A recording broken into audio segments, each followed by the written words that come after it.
So we'll have plenty more coverage of events this weekend. But in the meantime, Jackie's back quicker than expected with some very exciting news. I ran into that studio you did. like an Olympian, like a heptathlete. There's a clue there in what's coming next. Not really at all as fast as a heptathlete at all.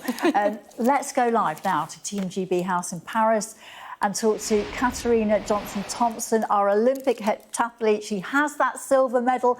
Kat, you've done it. You've done it. You've got the Olympic medal. What does it feel like this morning? Yeah, it feels like a dream, really, of course, but without sleep. Probably because I haven't had a sleep, it just feels like it's probably an elongated dream. Well, it's been such a roller coaster for you, and it's been a roller coaster following you. I'm not going to lie. Over 4 Olympics, everyone was so happy when you finally did it last night. How did you not lose that carrot in front of you? The fact that you wanted that medal. How did you not lose the urge to go after it? I think it's just like the team you surround yourself with. I feel like when I was lacking motivation, they saw things that I didn't see, and they kept me, you know, sort of going, and the belief that they had in me ultimately led to me having belief in myself. So I feel like I owe it all to them, really.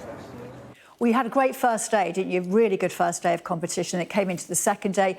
Talk us through your feelings going into that 800 metres, the last event last night, when you knew you would have to beat Nafi Tiam by 8 seconds, and it was a bit of a tall order.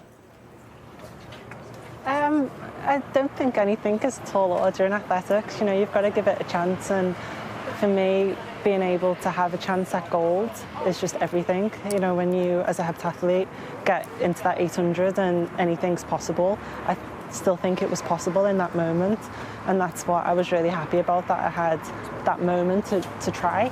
And that's what you build 6 events for, is to try and have that chance in the 800. Personally anyway, as I put my heptathlon together, so I was really, really happy just to be given a chance to give it my all. We did give it your all, and you've got through it. You were injury-free. It's, you know, the best we've seen you at an Olympics. You seemed really, really happy and relieved afterwards. Was there emotion that came later? We've seen a lot of athletes cry at this Olympics just because of the body of work they've put in to get to this point. Did you feel like that? Yeah, for sure. I feel like the instant emotion that you feel is relief. And then, luckily, as combatant eventers, we get that chance to go around the victory lap and have moments with each other and reflect and see the crowd and see all the supporters. There was so many British supporters out there last night that was making a lot of noise and able to push our performances on. And then when you do that victory lap, that's when you start to get emotional. And I definitely got emotional towards the end and then during the interviews. But it's just, you know, all the emotions that have been building up the last, I don't even know where to start it from, so I'm so happy that this one ended in a good one. It was happy tears for sure. Yeah, absolutely, and everybody else watching you there, I think everybody else is so invested in you as well. We saw Denise Lewis, and, you know, she was crying, and Jess Ennis-Hill, she was crying. I mean, I don't know if your boyfriend Andrew Posse was crying as well, but it seemed like everybody was crying for you. Could you feel that in the stadium, that everybody was pulling for you? I feel really bad that everyone was crying. You know, that's not the emotion that I want for people. But yeah, that's what I mean, like happy tears is good. You know, we're able to recognise a good moment when we have one. And that's all we want. Yeah, no, absolutely. So how do you celebrate this now? I mean, I know how it goes for you guys when you win. You've got so much media. You don't really get to kind of enjoy the moment, do you? By yourself and with your people. So how do you celebrate with your people today, tonight? What's planned? Yeah, I'm trying my best to get to them. But you know, you've got to, you know, come here and do these interviews first. But I'm going to celebrate with them later after my medal ceremony. I haven't got my medal yet, so hopefully that's going to be a really good evening tonight. Oh, more tears for us to look forward to tonight when you're standing on that podium. And listen, my colleague Anna here in the studio, we won't keep you much longer because I know you're desperate to get on with your day. What do you look forward to when you finished an Olympic cycle, a really important competition? You know, you finished it on a great note. Is there some kind of meal that you think, I can treat myself now, and I don't have to think about tomorrow's training because I've got a day off. Is there anything?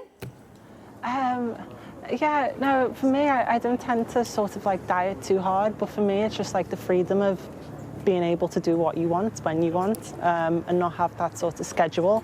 So yeah, like I haven't had breakfast this morning, but like normally I'd be worried about that because I'd be in training and I need to fuel for my training. So it's just that freedom of I can just completely decompress and relax. But tonight I will be having pizza and wine. And Katarina, it's Anna here in the studio. I just wanted to quickly ask you about sleep.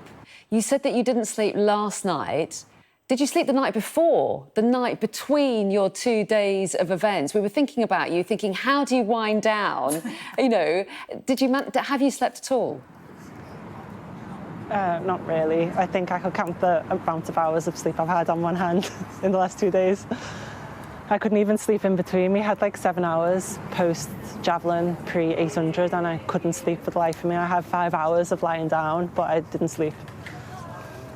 Well, do you know? My goodness. Yeah, it sounds like It sounds like I can relate, but we don't get medals at the end of it, and nor should we. No, but listen, try and get some sleep tonight, tomorrow. Have a nice big fat relax. Have a glass of wine, whatever it is you can do now, and I hope you get to catch up with all your team and your family, and everybody can enjoy this moment with you. Because let's face it, in athletics, these moments don't come around very often, and you know that better than everybody else.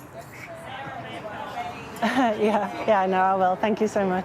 Right, enjoy it. Congratulations. Congratulations. Huge congrats. Thank you.